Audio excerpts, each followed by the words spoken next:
David Enco. Bonjour. Vous sortez votre deuxième album qui s'appelle Layers. Beaucoup de choses à dire. D'abord, j'ai envie de dire, on ne change pas une formule qui gagne. Hein, c'est les mêmes que sur le précédent album. Et, avec la musique, et avant de parler du contenu, vous allez nous parler un petit peu de ce label, Nome. Qu'est-ce que c'est? Alors Nome, c'est un label que je crée avec Nome, N-O-M-E. D'accord. C'est un nouveau label que je crée avec 5 personnes. C'est une sorte de collectif. Et d'ailleurs, une partie des musiciens qui sont sur ce disque font aussi partie des chefs de ce label. Donc il y a Florent Nice, un contrebassiste avec qui je joue sur ce disque, Roberto Negro, qui est aussi pianiste dessus, Gauthier Garrigue, qui est batteur sur ce disque, mais aussi 2 frères qui sont pour moi des génies du jazz, qui sont les frères Sanchez.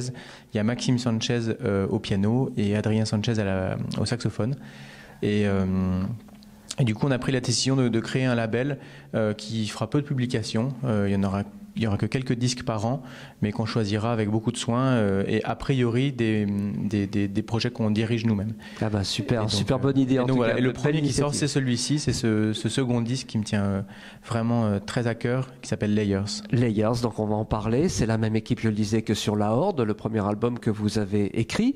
Et qu'est-ce qu'on va trouver alors sur ce nouvel album? De la nouvelle musique, une musique qu'on a pris beaucoup de temps pour développer. En fait, c'est notre premier disque était sorti en 2013, mais il avait été enregistré en 2011. Et là, du coup, on a fait énormément de concerts tous les 4.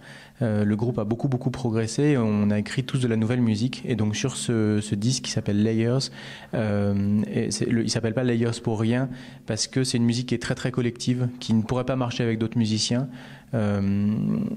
Et donc on a travaillé cette nouvelle musique, on l'a d'abord joué beaucoup en concert et du coup on l'a fixé sur ce disque dont je suis vraiment très fier. Donc le sens de la question, c'était que des compos, il n'y a pas de reprise, c'est vraiment que votre musique. Il y a que des compositions et un standard de jazz qui s'appelle Nancy with a Laughing Face, qui avait notamment été beaucoup joué par John Coltrane. Et sur ce disque, je le joue en duo avec Florent Nice en contrebasse trompette. Ah, super. Comment est-ce que vous avez composé? C'est tous les 4 collectivement ou Alors on est 3 à avoir composé. Il y a des morceaux que j'ai écrits, il y a aussi des morceaux que Florent Nice a écrits et d'autres de Roberto Negro.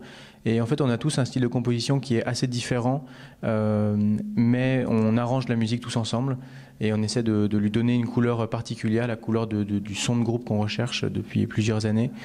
Et du coup, la composition se fait seule, mais par contre, les arrangements et l'orchestration se fait de façon collective. Oui, c'est ça qui fait le lien entre tous les... Et surtout, en fait, ce qui est vraiment important pour nous dans la musique, c'est cette liberté énorme, immense qu'on a avec l'improvisation, mais avec des règles, évidemment, ça part pas dans tous les sens.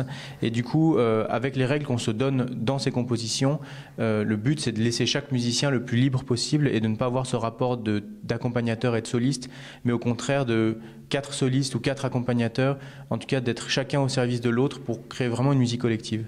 Super, en tout cas beau projet à la fois le disque et puis aussi le label, donc on va vous souhaiter une bonne chance. Vous allez rappeler vous-même d'ailleurs le titre et le label. Alors le titre s'appelle Layers, le label c'est Nome et le concert de sortie avec les 2 premiers disques qui seront présentés sera au New Morning le 28 octobre à 21h et donc il y aura en première partie le groupe de Florent Nice, c'est un quintet et il y aura notamment le saxophoniste américain Chris Chick qui viendra jouer avec lui pour ce concert car il joue aussi sur son disque et en seconde partie on jouera en quartet avec cet album pour présenter à Paris cette nouvelle publication. Bonne chance et puis on essaiera d'y être en tout cas. Merci beaucoup David. À bientôt.